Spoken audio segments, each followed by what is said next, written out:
Hey Habs Nation! At the Canadiens' mid-season check-in, General Manager Kent Hughes didn't flinch at the idea of having too many forwards. If that became his problem, he said, it would be because his lineup was healthy. Fast forward 2 weeks, and that once-happy problem is starting to take shape. Jake Evans is already back in the lineup as of Saturday, and now both Kirby Dach and Patrik Laine are skating without limitations, a strong sign they're close to returning. The Canadiens already have 13 forwards on the roster, with just one spot left in the full 23-man lineup. That means decisions must be made, and maybe sooner rather than later. If Dach or Laine is ready to go by Tuesday, someone will have to sit out and watch the game against the Minnesota Wild from the stands.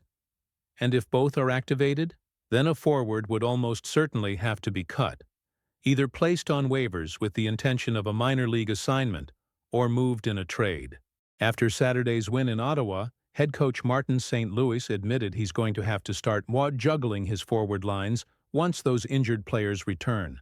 So let's take a look at the forwards who could find themselves in the middle of that juggling act. Those at risk of losing their spot. Samuel Blais. So far this season, used sparingly, Blais still managed 5 points in 13 games since rejoining the Canadiens in December. Why his spot is in jeopardy? He's the least used forward, and he was the first scratched from the lineup Saturday. Still, no one on the Habs hits as often as he does, 50 in 13 games, bringing a physical dimension the club misses when he's out. The organization has already lost him on waivers once during training camp, so they might be wary of risking it again. Joe Veleno. So far this season, by far the least productive forward, with 4 points, including 2 goals, in 44 games. Why his spot is in jeopardy? Like Blais, he's only played on the 4th line. His lack of scoring makes him vulnerable, though he's defensively responsible, plays penalty kill minutes, and is the Canadiens' only left-shot center alongside Philip Deneau. Zachary Bolduc. So far this season, a hot start, followed by a long slump, then a brief burst on the first line, and another scoring drought on the third. He's only registered 1 assist in his last 12 games. Why his spot is in jeopardy? Alexandre Texier's emergence hasn't helped Bolduc's case, and he's now skating on a defensive line he's still learning to play. With Dach's return looming, the top 9 will be tighter than ever, and Bolduc finished Saturday on the 4th line. Could he be sent down to watch some games upstairs? Brendan Gallagher. So far this season, if his current pace holds, he'll miss both 10-goal and 30-point marks for the first time in his career. He moved up to the 3rd line Saturday after extended stays on the 4th. Why his spot is in jeopardy? This isn't an easy conversation. Gallagher is a veteran leader, beloved in the locker room and on the ice.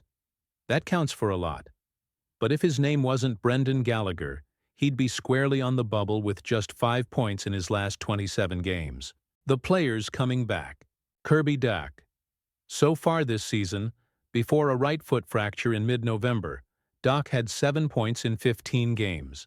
After 9 weeks of recovery, he's nearing the end of his rehab. The Canadiens gave him extra time to heal, given his history of injuries. Where he might fit.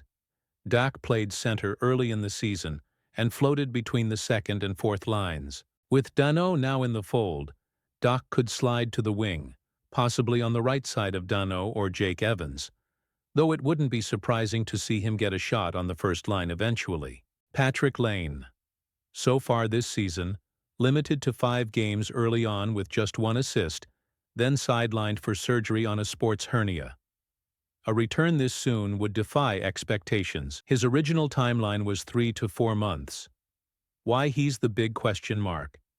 Even in his brief October stint, it wasn't clear where he fit.